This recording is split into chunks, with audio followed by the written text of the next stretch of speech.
Since the mid-19th century, cameras have captured the march of armies into combat. Fragile black and white photographs brought home a never-before-seen study of the ghastly realities of war, both for the soldier and for the civilian. Early in this century, photographs actually became tools of warfare. The work of combat cameramen through reconnaissance and espionage gave field commanders accurate details of the enemy they faced. Commanders could witness the dynamics, the evolution of fighting. Today, with battlefield video transmissions in real time, the command post can be anywhere in the world and still be on the front line. Images of the battlefield give the world an enduring view of the meaning and the cost of war. This record of triumph and tragedy never fades and lives as a reminder to future generations. But for military leaders concerned with planning battles, the tools and the techniques of the ancient chroniclers limited the usefulness of their combat images. Initially, it was done by war artists, sketching the battles, which may appear many months after a combat had actually taken place. In the Crimean War between Britain, France and Imperial Russia, the first use of photography came in. In 1855, Roger Fenton, an Englishman, made the first photographs from a battlefield. The cameras of his time could not capture a moving subject, but his work revealed the haunting desolation of war. Published by the Times of London and the Illustrated London News, these sort of pictures showed just how horrible the Crimean War was. It had a major political impact. It was the first use of visual means to actually influence the political outcome of a war. And I think it could be argued that the use of Fenton's work actually contributed towards the rapid conclusion of the Crimean campaign. In 1861, Matthew Brady and his assistants began their self-appointed task of creating a comprehensive photographic record of the American Civil War. Funded out of his own pocket, Brady and his team navigated the battlefields for 4 years and took thousands of photographs on every aspect of the war.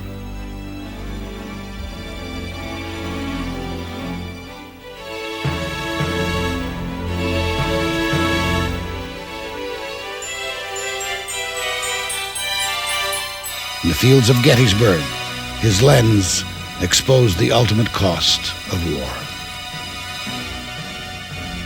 Early in this century, the American military began official experiments on the feasibility of using photography for reconnaissance and historical purposes.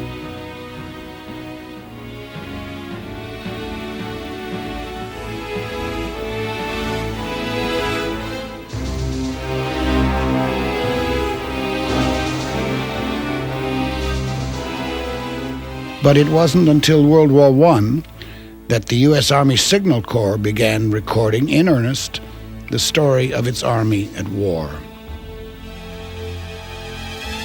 A new tool, the motion picture camera, closely captured the drama of combat. The motion picture image, more so than a still photograph, proved how suddenly and decisively the fortunes of battle shifted.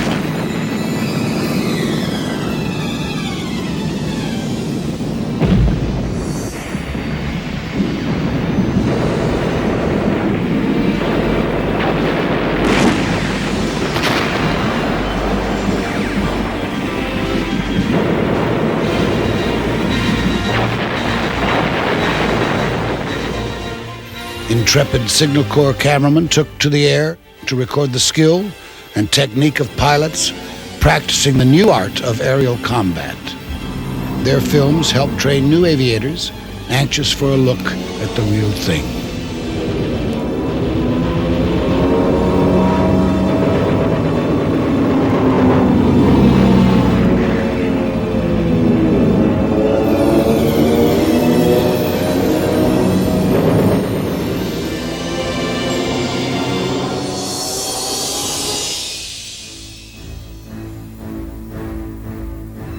By the time the war ended in 1918, military and civilian filmmakers were still learning the capabilities of their new tools. Initially, the images they recorded simply repeated reality, but soon they would learn to use their medium to create reality.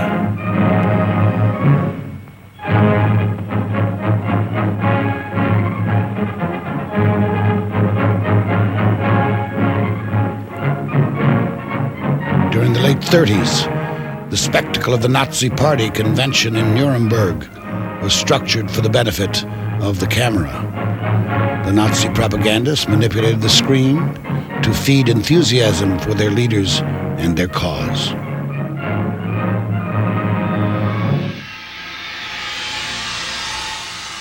The American War Department responded with films that persuaded the public of the evils of the growing German Empire. But informational films were only a fraction of wartime film production.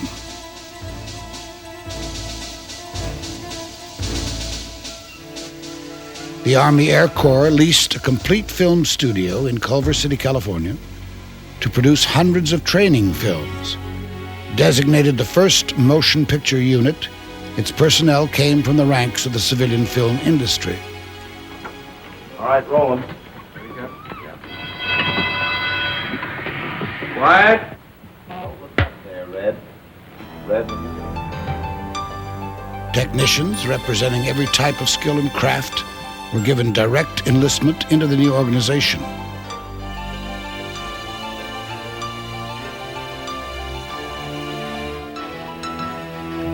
The military training films followed the traditional production sequence, except now the crews were all in uniform and paid by Uncle Sam.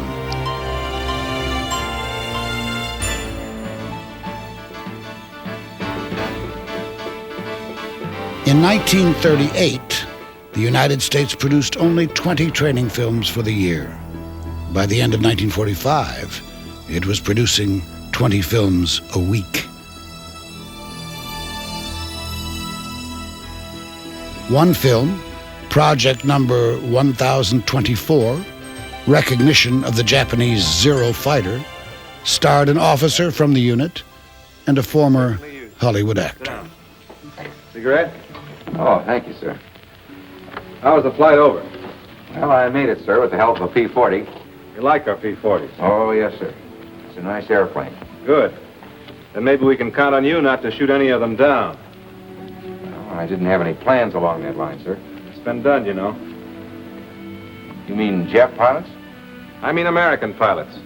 Men with as much enthusiasm for the P-40 as you have, but with an unfortunate lack of ability to tell a friend from an enemy. Also trained by the unit were the combat cameramen, photographers trained as soldiers, prepared to carry on the legacy of Roger Fenton and Matthew Brady.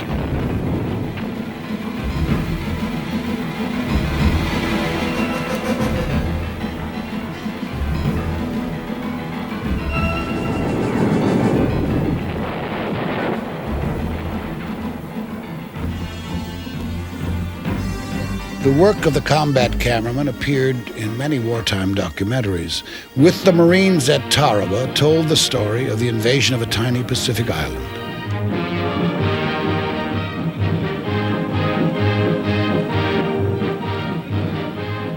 The amphibious assault gave Norm Hatch, a Marine combat photographer, the story he'd been waiting for.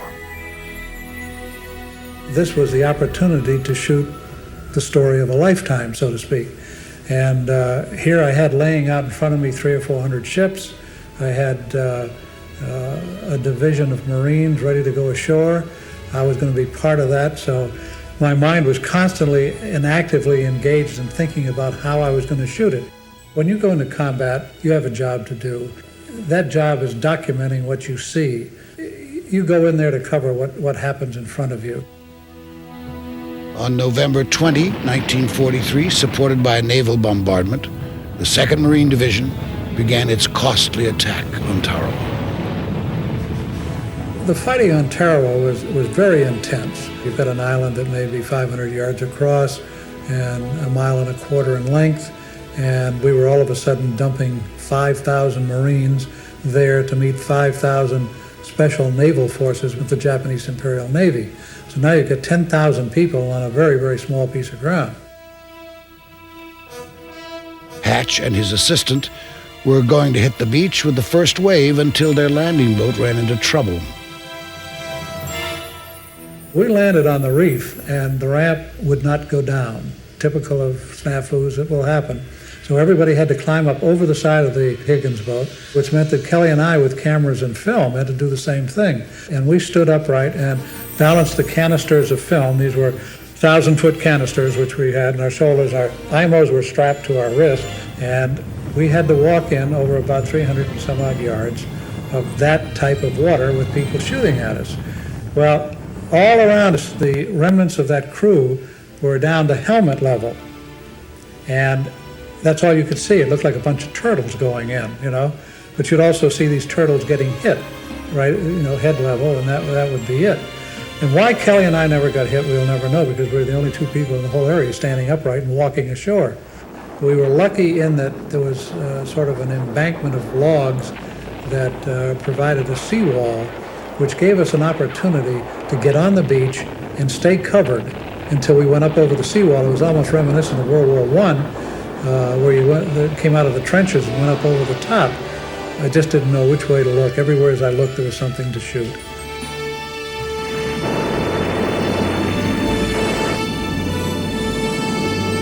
The attack on the main Japanese command post offered Hatch an unexpected opportunity. The command post blockhouse was the scene of the only time in the Pacific War that an element of the Japanese Army was photographed while fighting against the Marines. And that happened because they sent out a group of soldiers out of that blockhouse to try to stop our flanking movement of getting around to their back door. And I was up on top of the blockhouse and was able to shoot them as they did that, and as they were also killed.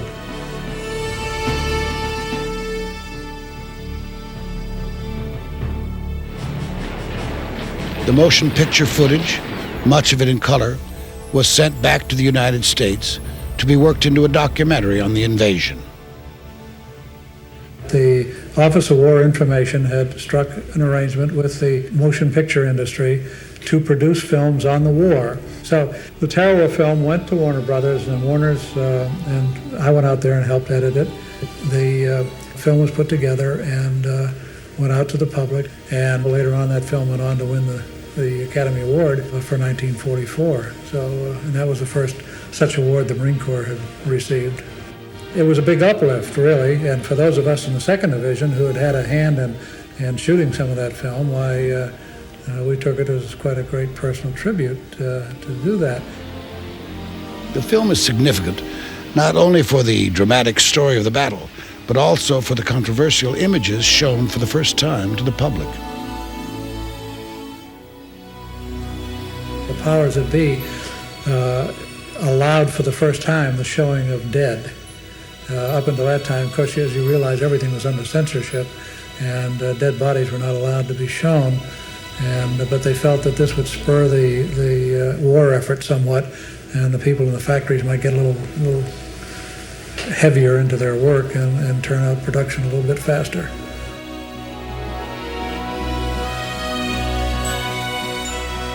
The risk of death is no less a threat to cameramen as it is to the infantrymen. They always wondered why we were there. They always said, well, we'll look out for you. You go ahead and shoot your film and don't worry about it. We'll take care of you. So in a sense, I don't think any of us cameramen really worried about that. There were occasions from time to time in later battles through the Pacific where some had to fight for their life. You don't ever think it's going to happen to you, but it can happen. Sergeant William 𝘽𝙧𝙪𝙩𝙪, a fellow Marine cameraman, was killed in action on Iwo Jima soon after he shot what could be the most recognized combat camera image of World War II.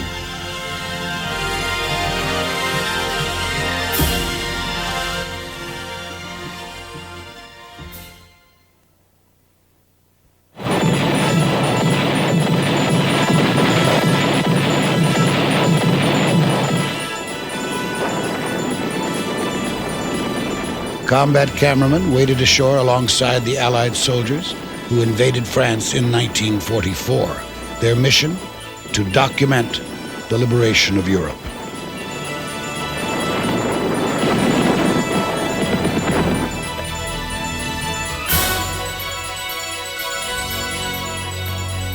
We never felt that anything would really happen to us.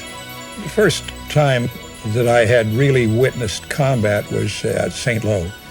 One of our units was totally wiped out by an artillery shell. The officer, he was ill-advised and called everybody together, and you're not supposed to when the artillery's coming in. And it really shook us up. All of a sudden we realized that something serious could happen to us.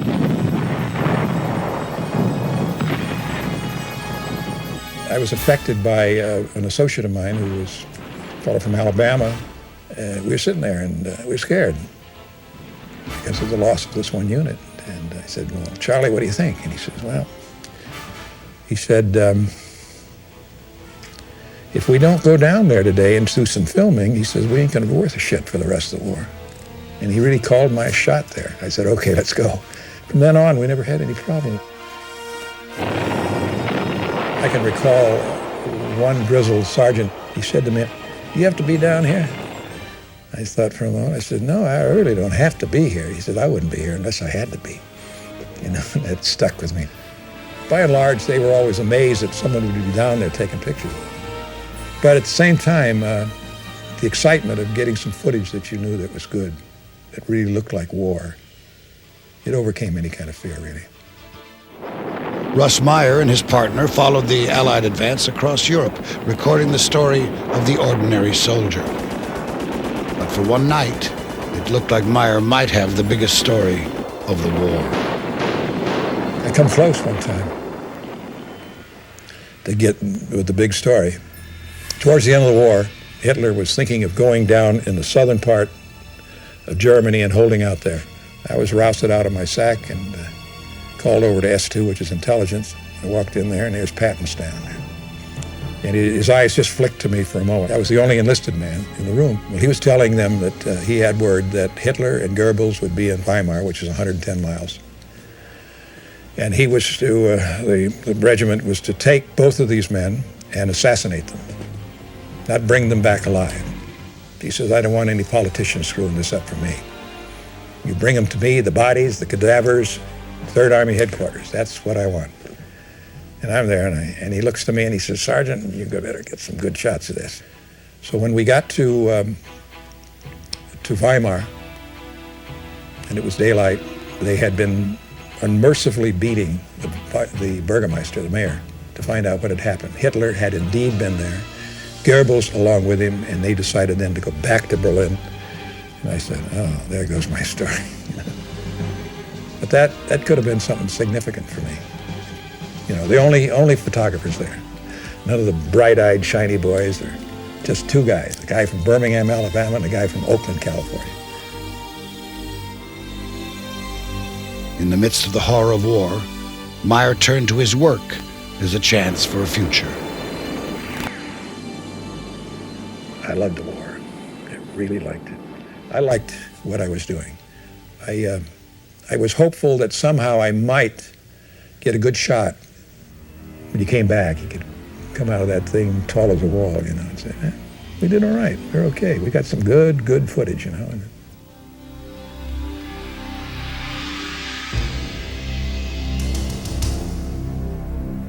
On the other side of the lines, German combat photographers chronicled the efforts of their Air Force and Army. This work served the same purpose for the Germans as it did for the Allies, to show the effectiveness of their war machine.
specialists in aerial photography, flew on bombing missions to record the effectiveness of the attacks and to document the United States Air Force story.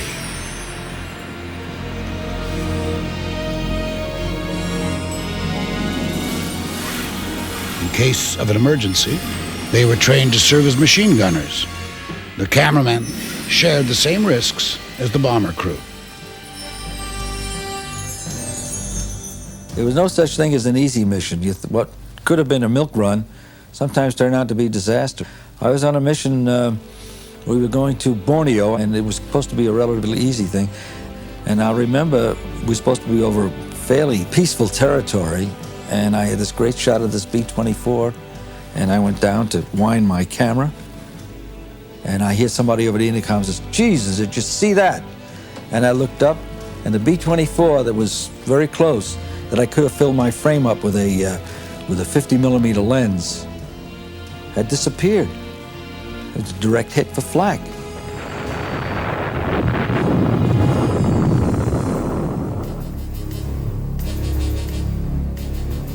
Sometimes we'd have a casualty on board, and you were torn between whether to help him out or to start shooting it.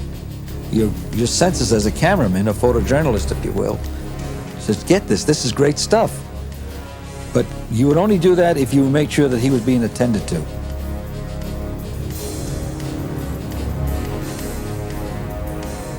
You know, you're 18 years old. A year and a half before, you're standing on a street corner in front of a candy store, you know, wondering what you're going to do that night or that Saturday. All of a sudden, your whole picture changes. I mean, you're not a kid anymore. You've grown up, and you've got a lot of responsibilities. And you don't realize what those responsibilities are till you see something like that B-24 just disappearing, or somebody getting hit on a mission, and then that's a cold reality. For Joe Longo, the camera became a buffer to the war around him. When you look through that finder, you're in your own little world, and you're just hoping, you know, you got a short time for things to happen, and you really would like everything to happen in that frame. And it's only after somebody around you got hit or there was a problem with the aircraft that you suddenly realize, oh my God, I'm out of the movie land now. I'm out of film world. I'm in the real world now, and we're going to make it back, or whatever happened around you. But when you're looking through that finder, there's an excitement there.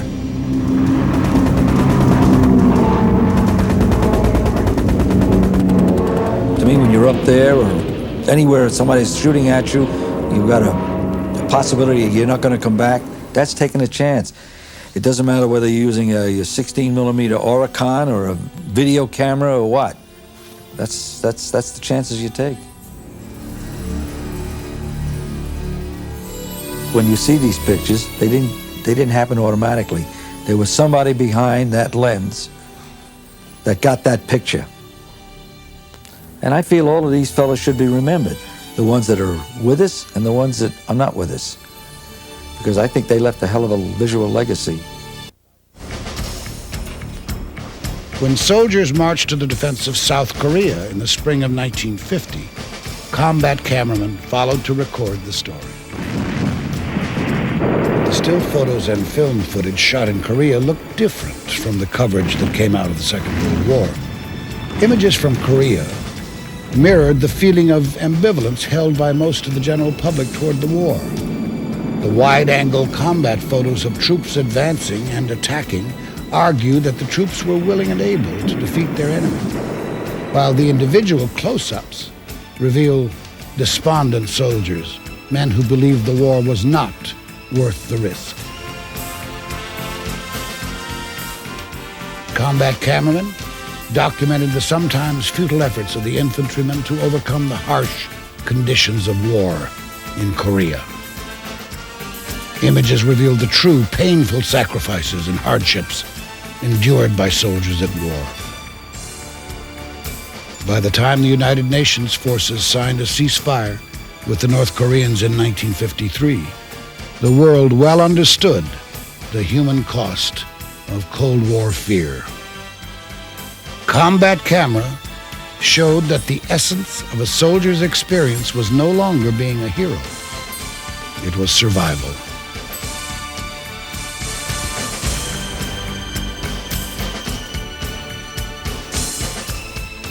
In the midst of the Korean War, the motion picture production arm of the U.S. Air Force, the Air Photographic and Charting Service, relocated to Orlando, Florida. Much like its World War II predecessor, the APCS produced instructional and informational films to train airmen to operate with a more complex and technical Air Force, as well as documenting operational activities.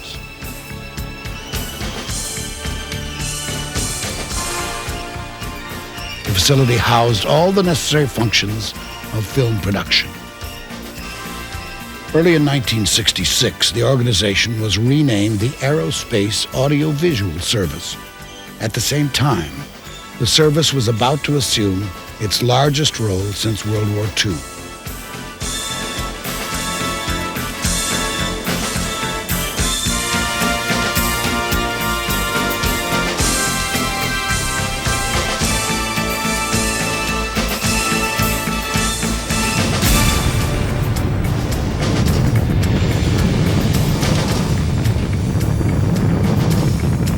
In Vietnam, the Audiovisual Service created a new unit, the 600th Photo Squadron, responsible for all combat photography except reconnaissance. Housed in air-transportable trailers, the processing labs were the heart of the combat documentation mission. They provided a film link between the mission planners in the Pentagon and the combat operation in Southeast Asia.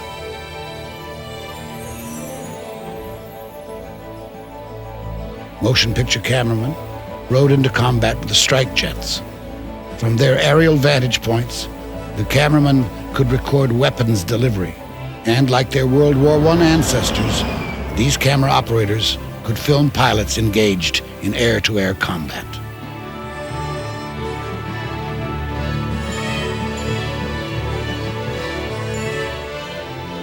The highest priority of the Photo Squadron's mission was armament recording photography.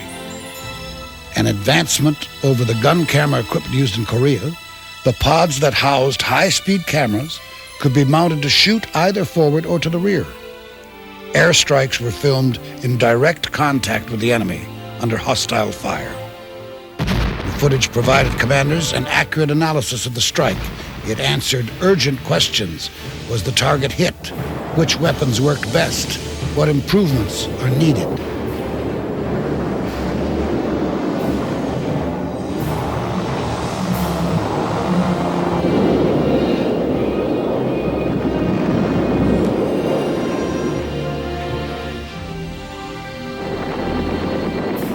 Air Force cameramen were not restricted to only photographing aspects of the air war. Many airmen worked alongside infantrymen as they fought through the jungles and villages of Vietnam.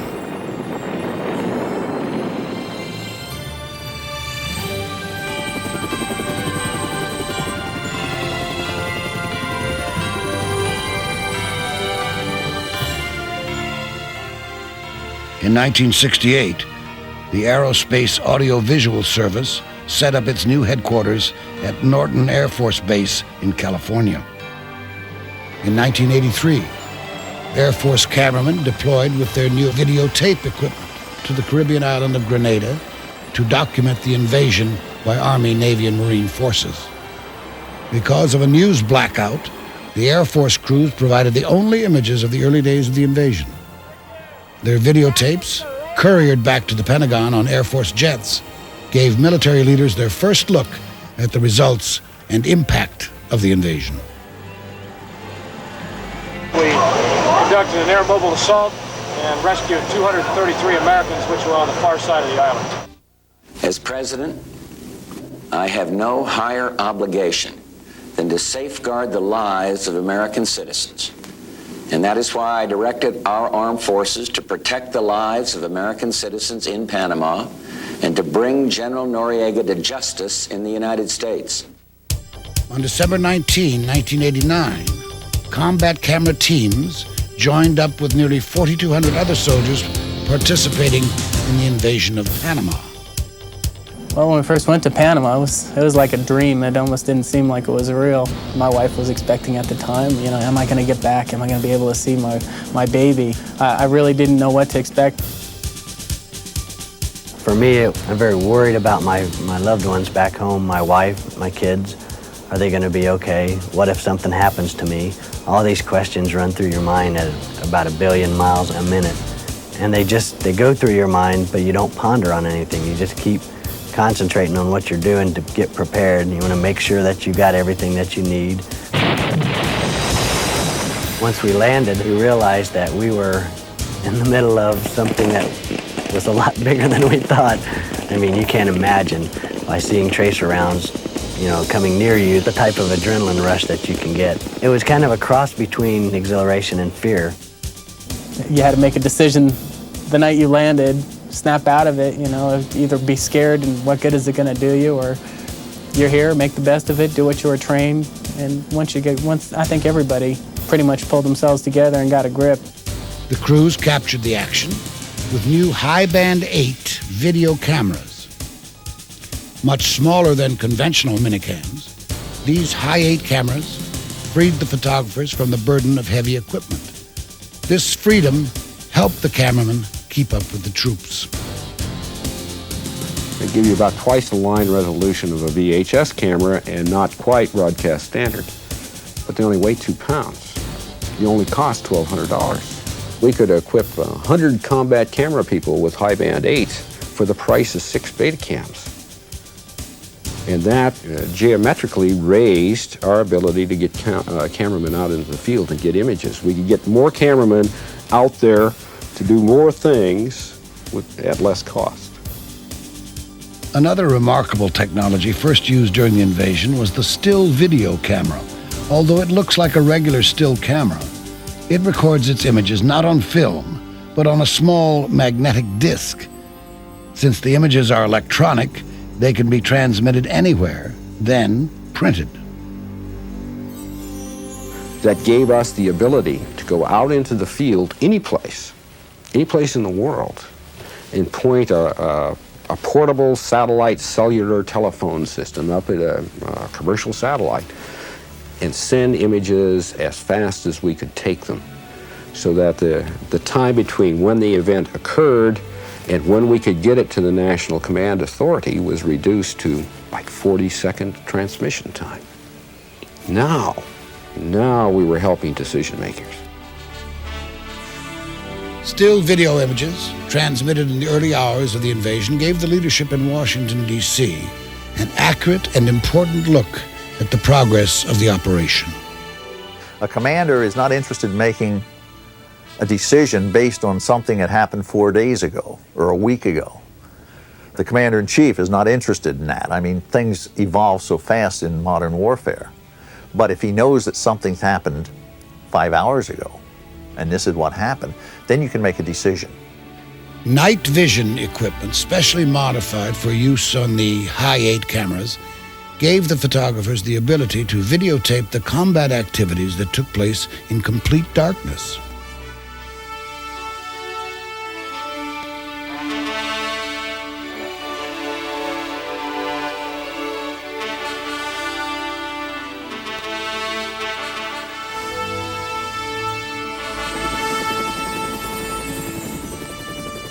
Military cameramen provided a thorough record of the invasion, including a record of the discovery of critical evidence in the case against Noriega.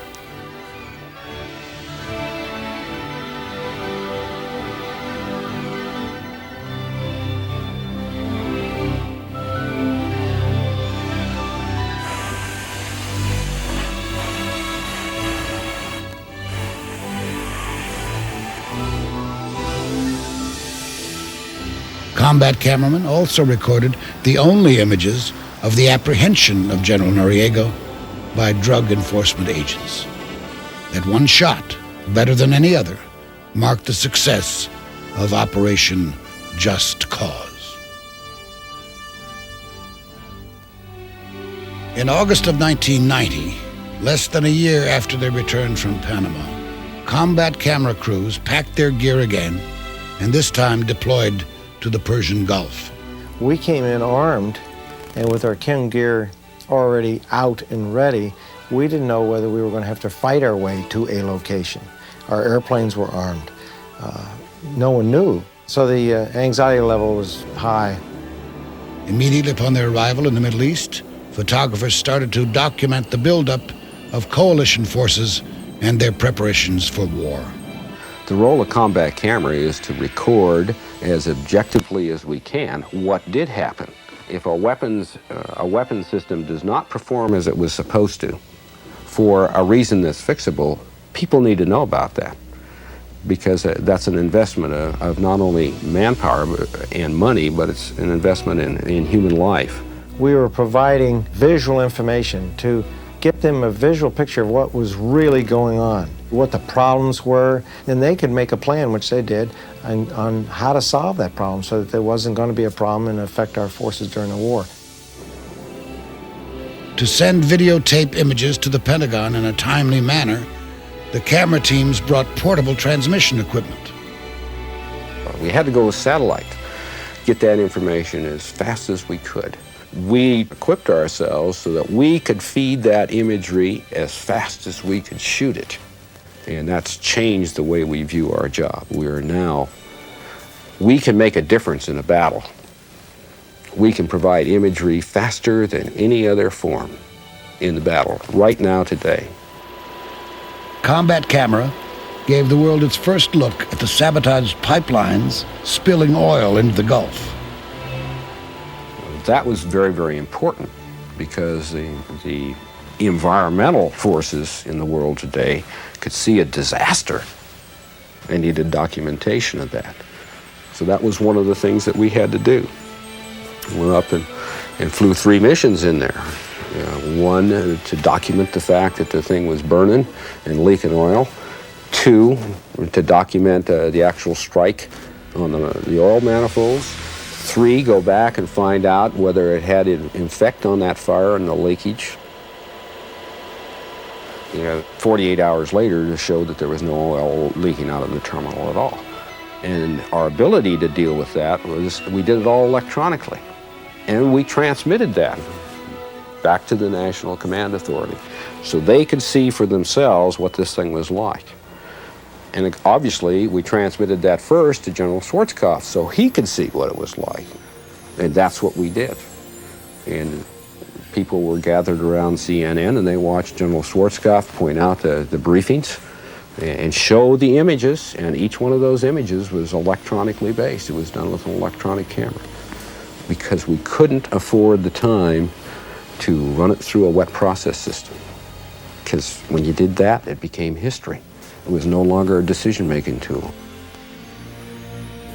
As each strike aircraft returned with cockpit videotape of their attack, combat camera assumed its traditional responsibility for these armament delivery recordings. And our task is to gather that, collate it, edit it down so that it's meaningful information, and get it to tactical planners, the intelligence people, the operational commanders, and the air battle commanders, so that they can make decisions regarding targeting. Every day they were able to see what targets were hit, whether the targets were destroyed, or whether we needed to go back there and shoot again. And that's vital information for planners. 80 to 90% of the targeting was done using combat cameras products. That's revolutionary. Women played a substantial role in the success of the combat camera mission. Women commanded detachments, women flew missions, and women went into Kuwait. For me, it was just not a factor in setting up the forces. In my perspective, I really don't care whether there are women photographers. All I want are good photographers. And if they can make good images, it doesn't matter to me whether they're a man or a woman. If they can't, I can't use them. A good photojournalist is always looking for that moment. To me, that's really important. For instance, during Desert Storm, I saw a lot of the pilots clutching hands and patting each other on the back and whispering to each other and, you know, communicating feelings and different things like that. And to me, that was the essence of what was going on. I was doing a walk around with one of the pilots, and it was real dark. All of a sudden, he just kind of noticed me, and he looked up and he said, "Listen," if I don't come back, I'd appreciate it if you'd give those photos to my wife. And I was like, what do you say to that? We have imagery that dates back to the first flight of the Wright brothers. There were combat camera people during World War II that flew in the B-17s and flew in the fighters and got all of that imagery. The stuff that we shoot today, we're stamping history. That's a history that's not just living for 1 year. It's a history that will go on for centuries. Anyone who doesn't think images play a role was not around during Vietnam and saw what images did to the morale of the American public and how really images turned the American public against that war. If there had been no images, I don't think you would have seen that radical change in the public perception of Vietnam. In Kuwait City, the atrocities that had took place were very real. Our videotape hopefully made available to the war crimes folks if they were in fact to prosecute people for war crimes. Hopefully it could be used as evidence and bring those people to justice. The impact that these images would have had would be our reasons for going to war and our reasons for stopping this from happening and stopping an aggressor were just. War is not a very pleasant thing. And it's important that people don't forget that war isn't a very pleasant thing. And photography helps to make sure that we don't lose sight of the real cost of going to war. And when we do have to go to war, photography makes sure that we don't have to relearn lessons at the cost of a lot of lives, so that we do the right thing right each time. It's said that the pen is mightier than the sword, but the camera creates an even mightier weapon, the photograph. Pictures are not only worth 1,000 words, but the right image could be worth 1,000 planes, tanks, and ships combined.